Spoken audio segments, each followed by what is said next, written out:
தூத்துக்குடியில் அனிதா ராதாகிருஷ்ணன், கீதா ஜீவன் போன்ற அமைச்சர்கள் நிற்கிறாங்க. ஸோ இவர்னால அவங்களுக்கு பாதிப்பு வருமா? 3 ஓட்டு திமுக இருந்தும் 2 ஓட்டு அதிமுகலேருந்து எடுக்கிறார். ஸோ அவங்க ட்ரெடிஷ்னலாகவே கூட போடுறவங்க தான்.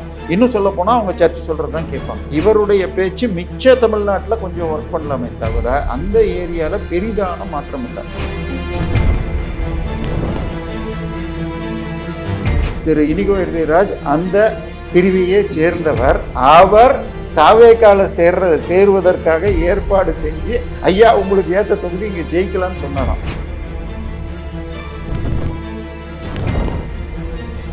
4 நாள்ல சேர போறாருங்கிற நேரத்துல விஷயம் ஸ்டாலினுக்கு தெரிய அவருக்கு மிகப்பெரிய அளவில் இந்த முறை நான் ஜெயிக்கிறத விட விஜய் அவர்கள் ஜெயிச்சா 2036 தமிழ்நாட்டுக்கு ஒரு கத்தோலிக்க ஆர்சி கிறிஸ்டியன் சீஃப் மினிஸ்டராக வரலாம். அவர் ஜெயிக்கணும்னு அவர் ஒரு நாள் வெளியில் போனால் ஒரு நாள் போகமாட்டேன்னு சொன்னார். நேற்றுக்கு கடலூர் போல இதெல்லாம் பண்ணார்னா இவரை எலெக்ஷனுக்கு அப்புறம் மாத்திரம் எப்படி வருவார்? உங்கள் ஆரோக்கியத்தின் ஊற்று நண்பன் ஹெல்தி ஸ்வீட் ஃப்ளோர் உடனே ஆர்டர் செய்யுங்கள். 4ஆம் துணை நேயர்கள் அனைவருக்கும் வணக்கம். இன்று நம் நிகழ்ச்சியின் சிறப்பு விருந்தினர் அரசியல் விமர்சகர் தேவப்பிரியா அவர்கள் இணைந்துள்ளார். வணக்கம் சார். வணக்கம். காரைக்குடியில் விஜய் அவர்கள் அவருடைய ரோட் ஷோ நடத்தினாரு. அங்க பேசவே இல்லை. அவரு அதை ரோட் ஷோ மட்டும் பண்ணிட்டு போயிட்டாரு. இப்ப கன்னியாகுமரி போயிட்டு இருக்காரு. தென் மாவட்டங்களை டார்கெட் பண்ணி இப்போ தென் மாவட்டங்கள் எல்லாம் கவர் பண்ணிட்டு இருக்காரு. எந்த அளவுக்கு ஒரு ஆதரவுன்றது பெருகி இருக்கு அங்கே மக்களிடையே? ஓகே, ஃபர்ஸ்ட் நீங்க சொன்னது காரைக்குடியில் அவர் ரோட் ஷோ மாத்திரம் பண்ணார், பேசலன்றீங்க. காரைக்குடியை பொறுத்த வரைக்கும் அவருடைய வேட்பாளர் பிரபு உள்ளூரில் நல்ல பிரபலமான ஒரு டாக்டர், அவரை பல் டாக்டரை. ஸோ நல்ல சமூக சேவையும் செஞ்சுருக்கார். ஆனால் அவருக்கு ஆதரவாக பேசலை. ஏன்னு சொன்னால் இந்த முறை எலெக்ஷன் கமிஷன் ரொம்பவும் ஸ்ட்ரிக்ட் ஆகிட்டாங்க. சுவிதான்னு சொல்லி ஒரு ஆப் போட்டிருக்காங்க. அந்த ஆப்பில் 48 மணி நேரத்துக்கு முன்னாடி எங்கே பேசுவோம், எத்தனை பேர் வருவாங்க, எல்லாத்தையும் சொல்லணும், சொன்ன டயத்துக்கு வரணும், முடிக்கலைன்னா பேச முடியாது. அவர் காரைக்குடிக்கு வந்தப்போ அந்த நேரம் முடிஞ்சு போச்சு அப்படிங்கிறதுனால தான் பேச விடலை. நேற்றுக்கு கடலூருக்கு வரேன்னு எல்லா பர்மிஷனையும் வாங்கிட்டு ஒருத்தருக்கு கொடுத்தா அடுத்த கட்சிக்கு கொடுக்கறது கிடையாது. ஸோ அதனால நேற்றுக்கு உதயநிதிக்கு பர்மிஷன் கேன்சல் கொடுக்கல. ஸோ இவர் கட்சியில் நேற்றுக்கு கேன்சல் பண்ணிட்டார். இன்னைக்கு கன்னியாகுமரின்னு நினைக்கிறேன். இன்றைக்கி காலையில் திருவான்மியூரில் நான் மார்க்கெட்டில் இருந்த பொழுது பக்கத்தில் எல்லாம் விஜய் போகிறாருன்னாங்க. அதுக்கப்புறம் தான் போயிருக்கார். ஸோ 12 மணிக்கு அவர் ரோட் ஷோ 1 மணிக்கு ஆரம்பிக்கிறாருன்னா கிட்டத்தட்ட 11 மணிக்கு சென்னையில் தான் இருந்தார். அதுக்கப்புறம் தூத்துக்குடி ஃப்ளைட்டை பிடிச்சி தூத்துக்குடியிலேருந்து கன்னியாகுமரி போனால் இன்றைக்கும் கூட டைம் ஷார்ட்டாக இருக்கும். அது கீழே தரையில் உட்கார வச்சா குறைஞ்சபட்சம் நம்ம 25 பேர் ஈஸியாக உட்காரலாம். நெருக்கி உட்கார வச்சா ஒரு 40 பேர் உட்காரலாம். நின்றுக்கிட்டு இருந்தால் ஒரு 60 பேர் நிற்கலாம். இதுக்குள்ளே 200 பேர் அடித்தா எப்படி இருக்கும்? கூட்டம் எக்கச்சக்கமாக இருக்கும். இதை நீங்கள் ஆங்கிளில் வச்சு பார்த்தா 2000 பேர் இருக்கிற மாதிரி கூட காட்டலாம். இவருடைய கூட்டத்துக்கு வாங்குகிற பர்மிஷனே 5000 பேர் தான். சரியா? அதுக்கேற்ற மாதிரி இடம் தான் போடுறாங்க. ஏன்னா 5000க்கு மேலே போச்சுன்னால் ரூல்ஸ் பிரகாரம் இன்னும் நிறைய இதெல்லாம் பண்ணணும். ஏற்பாடுகள், தண்ணி, ஆம்புலன்ஸு, இந்த மாதிரி பல வசதிகள் செய்யணும். அதனால இவங்க 5000 கேட்டு அதுக்கேற்ற மாதிரி கூட்டுறாங்க. பட் இவருடைய பிரபலம், இவர் பெரிய நடிகர், தமிழகத்தில் ரஜினி கமலுக்கு அடுத்த லெவலில் அஜித்தும் இவரும் இருக்காருன்னு நமக்கு தெரியும். அதனால 5000 பேர் கூட்டம் வர்றது பெரிய விஷயம் கிடையாது. ஆனால் ஒரு தொகுதியில் நம்ம 234 தொகுதியும் சர்வே பண்ணிட்டு வரோம். குறைஞ்ச தொகுதின்னு பார்த்தா 1.25 கோடி, 1.25 லட்சம் பேர்.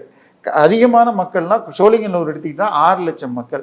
இப்போ நீங்கள் 5000 பேர் காரைக்குடியில் மாத்திரம் பண்ணியிருக்கார், சிவகங்கையில் பண்ணலன்னா காரைக்குடி, சிவகங்கை பக்கத்தில் இருக்கிற 4 மாத்திரமே 6 தொகுதி. சிவகங்கை பாராளுமன்றத்தில் 6 தொகுதி இருக்க போகுது. அப்போ 6 3 18 லட்சம் பேருக்கு 5000 10,000 பேர் கூட்டுறதுங்கிறது பெரிய விஷயம் கிடையாது. இன்னொன்று, எனக்கு விஜயை பார்த்தா ஒரு நடிகரை பார்க்குறேன்னா பிடிக்கும், அவர் படம் நல்லா இருந்தால் பிடிக்கும். ஆனால் அவருக்கு நான் ஓட்டு போடணும்னு அவசியம் இல்லை.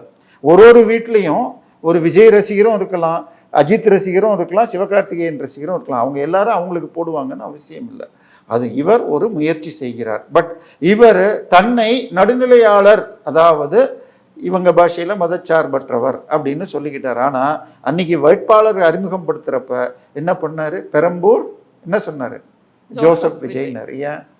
அவருக்கு ஜோசப் விஜய்ங்கிறது பிறந்தப்பையோ இல்லை அட்லீஸ்ட் 5 வயசப்பையோ அந்த பேரை வச்சுருப்பாங்க. அதாவது ஸ்கூல் சேர்க்கறதுக்கு முன்னாடி இந்த பேர்னா அவர் அவர் திருமணம் நடந்த பொழுது திரு ஆல்பர்ட் எஸ்.ஏ. சந்திரசேகருக்கும் அவங்க அம்மாவுக்கும் நடந்தப்ப ஸ்பெஷல் மேரேஜ் ஆக்டில் பண்ணாங்க. அவங்க மதம் மாறல. இவருக்கு கல்யாணம் ஆகி 6 வருஷம் கழிச்சு இவருக்கு 5 வயசு இருந்தப்போ தான் இன்னொரு முறை கிறிஸ்துவ முறையில் மாறி அவங்க கிறிஸ்தவத்துக்கு மாறினாங்க. இவர் பார்க்க திருப்பி அப்போ தான் ஜோசப் சேர்த்தாங்களான்னு தெரியாது. ஆனால் ஸ்கூல்லேருந்து ஜோசப் ஏன் சினிமாவில் நடிக்கிறப்பெல்லாம் விஜய்னு போட்டுக்கிட்டாரு. திருச்சி கிழக்கு ஜோசப் விஜய், இது 2 தொகுதியிலையுமே மிக அதிகமாக கிறிஸ்தவர்கள் இருக்காங்க. நீங்கள் சொன்ன மாதிரி தென் மாவட்டங்களில் அன்னைக்கு தூத்துக்குடி திருநெல்வேலியில் பேசினார். இன்னும் சொல்லப்போனால் திருச்சி கிழக்கு அவர் தேர்ந்தெடுத்த காரணமே, திருச்சி கிழக்கில் 2.25 லட்சத்தில் கிட்டத்தட்ட 90,000 பேர் பிள்ளைமார்கள், அதில் கிறிஸ்தவ பிள்ளைமார்கள் கிட்டத்தட்ட 75,000 பேருங்கிறாங்க. திரு இனிகோ இருதயராஜ் அந்த பிரிவையே சேர்ந்தவர். அவர் தாவேக்கால சேருவதற்காக ஏற்பாடு செஞ்சு, ஐயா உங்களுக்கு ஏற்ற தொகுதி இங்கே ஜெயிக்கலான்னு சொன்னாராம். அவர் நான் இன்னும் ஒரு 4 நாளில் சேர போகிறாருங்கிற நேரத்தில் விஷயம் ஸ்டாலினுக்கு தெரிய அவருக்கு மிகப்பெரிய அளவில் 50 முதல் 100 வரைன்னு சொல்கிறாங்க ஸ்வீட் பாக்ஸ்கள் கொடுத்து திமுகவில் ரீட்டைன் பண்ணிட்டாங்க. சரியா? ஆனால் இப்போ அந்த சீட்டில் நிற்கிறார் திரு இனிகோ இளையராஜ். கிறிஸ்தவர்கள் தனியாக இருக்கும் பொழுது இந்த முறை நான் ஜெயிக்கிறத விட விஜய் அவர்கள் ஜெயிச்சா 2036 தமிழ்நாட்டுக்கு ஒரு கத்தோலிக்க ஆர்சி கிறிஸ்டியன் சீஃப் மினிஸ்டராக வரலாம், அவர் ஜெயிக்கணும்னு தனிப்பட்ட முறையில் சொல்வதாக தகவல்கள் வருது. ஸோ அங்கே அந்த பலத்தால் ஜெயிக்கலாம். இப்போ தூத்துக்குடி, திருநெல்வேலி, கன்னியாகுமரி, இதில் தூத்துக்குடியிலையும் கன்னியாகுமரியிலையும் கிறிஸ்தவர்கள் அதிகம். கன்னியாகுமரியில் கிட்டத்தட்ட 50% வரைக்கும் வருது. தூத்துக்குடியில் ஒரு 40% வரும். ஆனால் இது 2ஆக பிரியுது. அதாவது தூத்துக்குடி மீனவர் கிறிஸ்தவர்கள், அவங்கள எய்தர் பரதவ கிறிஸ்தவர்கள்பாங்க இல்லை ஃபெர்னாண்டோ கிறிஸ்தவர்கள்பாங்க. மீதம் உள்ளது பிசி கிறிஸ்டியன்ஸ்னு சொல்லலாம், பிள்ளை இல்லை நாடார் பெரும்பாலும். ஸோ இதில் திமுகவை பொறுத்த வரைக்கும் சர்ச்சை பெருசாக பிடிச்சிக்கிட்டு சர்ச்சு ஃபுல்லாக அது எஸ்பெஷலி சிஎஸ்ஐ முழுக்க விஜயை ஸ்டாலினை ஜெயிக்க வைக்கணும் அப்படின்னு பண்ணுறாங்க. ஆர்சி சர்ச்சிலையும் அதை பண்ணியிருக்காங்க. ஆனால் அவர் வச்சுள்ள வேட்பாளர்கள், திமுக வேட்பாளர்கள் எல்லாருமே சிஎஸ்ஐயாக இருக்காங்க. சிஎஸ்ஐக்கும் ஆர்சிக்கும் ஆகாது. ஸோ இன்னும் சொல்ல போனால் கன்னியாகுமரியில் 6 தொகுதியில் ஒரு தொகுதியில் 3 4 3 காங்கிரஸ் கொடுத்துட்டாங்க, 1 இவங்களுக்கு கொடுத்துட்டாங்க, இதுக்கு கம்யூனிஸ்ட்டுக்கு. ஸோ 2 சீட்டில் தான் நிற்கிறாங்க. காங்கிரஸ் நிற்கிற தொகுதியில் கேரளாவில் சிஎஸ்ஐ சர்ச்சில் வேலை செய்கிற நிர்வாகியை கொண்டு விஜயதாரணிக்கு தப்பில் போட்டிருக்காங்க. ஸோ ஆர்சி கிறிஸ்டியன்ஸுக்கு கிட்டத்தட்ட திமுக எதிரான மனநிலை இருக்குது. அதை இவர் போகிறதுனால தூண்டிவிட்டால் விஜய் எந்த தொகுதியிலையும் சராசரியாக 10லேருந்து 15% ஓட்டு வாங்கலாம். அதாவது நம்ம விஜயகாந்த் 8% வாங்கினார். இவர் ஓரளவுக்கு பிரச்சாரம் வந்தப்புறம் சீமான் 6% வாங்கினார். கடந்த பாராளுமன்றத்தில் 8 வாங்கினார். ஸோ இவர் விஜயகாந்தை விட அதிக ஆளுங்கிறதுனால 10% எடுப்பார். இவர் நேராக போய் பிரச்சாரம் பண்ணால் அது 20 போகுதுன்னு வச்சுக்கோங்க. ஓட்டில் ஜெயிக்கணும்னு சொன்னால் 4 முனை போட்டின்னு வச்சுக்கிட்டா திமுக, அதிமுக, நாம் தமிழர், தாவேக்கான்னு வச்சுக்கிட்டா 4 பேரும் பிரித்து 25-25ன்னு பிரித்தா 26 எடுத்தால் ஜெயிக்கலாம். ஆனால் திமுக ஒரு 38, அதிமுக ஒரு 38, இவங்க 20, அவங்க 10ன்னு போனால் 38 எடுத்தால் தான் ஜெயிக்க முடியும். ஸோ இவர் 20 தொடலாம். ஆனால் இந்த 20 எங்கேருந்து எடுக்கிறார்? திமுக கிட்டேருந்து அதிகம் எடுத்தால் கன்னியாகுமரியை பொறுத்த வரைக்கும் அது பாஜகவுக்கு உதவும். பாஜக அங்கே 6 சீட்டில் நிற்குது. அதாவது இந்த கன்னியாகுமரி தொகுதியில் அதிமுக சார்பாக தளவாய் சுந்தரம் நிற்கிறார். இதில் இன்னும் ஒரே ஒரு தொகுதியில் தமாக சார்பாக அவங்களும் ஆனால் இதுலேயே நிற்கிறாங்க. ஸோ எளிதாக பிஜேபி ஜெயிக்கிற சீட்டுன்னு சொன்னால் நாகர்கோயிலில் இப்பொழுது எம்எல்ஏவாக இருக்கிற எம்ஆர் காந்தி, விஜயதாரணி காங்கிரஸில் சென்ற முறை ஜெயிச்ச தொகுதியை திருப்பி இந்த முறை ஜெயிக்கலாம். பட் மீதமுள்ள 3 சீட்டில் பத்மநாபபுரத்தில் இவர் போன முறை அமைச்சராக இருந்த மனோ தங்கராஜன் என்ன தொகுதி, அவருக்கு சீட்டு கொடுக்கல, அதனால அவரே எதிர்பார்க்காங்க, அதை இவங்களுக்கு கொடுத்துட்டாங்க கம்யூனிஸ்ட்டுக்கு. ஸோ மீதமுள்ள 3 தொகுதியில் காங்கிரஸ் நிற்கிறாங்க. ஆனால் அவங்களுக்கு வர வேண்டிய ஓட்டை விஜய் பிரித்தால் அட்வான்டேஜ் திமுக பாஜகவுக்கு ஆகிறதுக்கு வாய்ப்பு இருக்குது.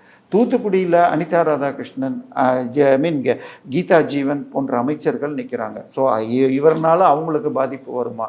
ஏன்னா தென் மாவட்டங்களை பொறுத்த வரைக்கும் 2 விஷயம் பெருசாக இருக்குது. ஒன்று விவசாயிகள். இப்போ ஒரு விவசாயி விதையை போட்டு முளைச்சப்புறம் நாற்று போட்டுட்டு அதுக்கப்புறம் களை எடுத்து உரம் போட்டு இதை போட்டு அதுக்கு பேர் என்ன உங்களுக்கு பூச்சி மருந்து அடித்து எல்லாம் பண்ணிவிட்டு அறுவடை பண்ணி வச்சா அதை வாங்கி போகிறதுக்கு வண்டி இல்லாமல் முளைச்சி போய் வேஸ்ட் ஆச்சுன்னா இந்த ஆட்சி பேரில் அந்த அளவுக்கு விவசாயிகள்கிட்ட ஒரு கெட்ட பேர் இருக்குது. ஸோ அது தவிர சரியாக உட்காந்து இது தூர்வாரில் இந்த மாதிரி இதெல்லாம் போன ஆட்சியில் நடந்தது. ஸோ ரூரலில் நீங்கள் கீழே போக போக நீங்களே கூட காரைக்குடியெல்லாம் போயிட்டு லைவ்லேயே எடுத்தீங்க. கீழே போக போக மக்கள்கிட்ட இந்த ஆட்சி சென்னையில் ஓரளவுக்கு திமுகவுக்கு ஆதரவு இருக்க மாதிரி இருக்குது. ரூரல் போக போக அது குறையுது. ஸோ இப்போ விஜயும் இன்னும் திமுகவுக்கு போகிற ஓட்டை பிரிச்சா, ஏன்னா விஜய் வாங்கக்கூடிய ஓட்டுகளில் பெருமளவில் ஜென்சி மற்றும் மைனாரிட்டி ஓட்ஸ் வருங்கிறாங்க. தலித் மற்றும் இது எல்லாம் பெரும்பாலும் ஜென்சியை விட்டால் மீதி போர்ஷன் திமுக ஓட்டு. ஸோ திமுக ஓட்டை அவர் எந்த அளவுக்கு பிரிக்கிறாரோ அட்வான்டேஜ் அதிமுக பாஜக கூட்டணியாக. ஏன்னா ஏற்கனவே பேசும்போதே சொல்லியிருக்காரு, உண்மையான காங்கிரஸ் என் பக்கம் தான் இருக்கு. அங்க பாத்தீங்கன்னா காங்கிரஸ் தான் பெருமளவுல ஜெயிச்சு கைப்பற்றியிருக்கு அந்த தொகுதிகளையும். இப்ப காங்கிரஸோடைய ஓட்டு வாக்குகள்ன்றது தாவேக்காக்கு பிரியுமா, இல்ல அது வந்து தாவேக்காக்கு இல்ல காங்கிரஸுக்கு எவ்வளவு ஓட்டு இருக்குன்னு தெரியாதுமா. இதுல மாத்திரம் திருநெல்வேலி, தூத்துக்குடி, கன்னியாகுமரியில மாத்திரம் ஒரு 20% இருக்கும். அவங்க ட்ரெடிஷ்னலாகவே கூட போடுறவங்க தான்.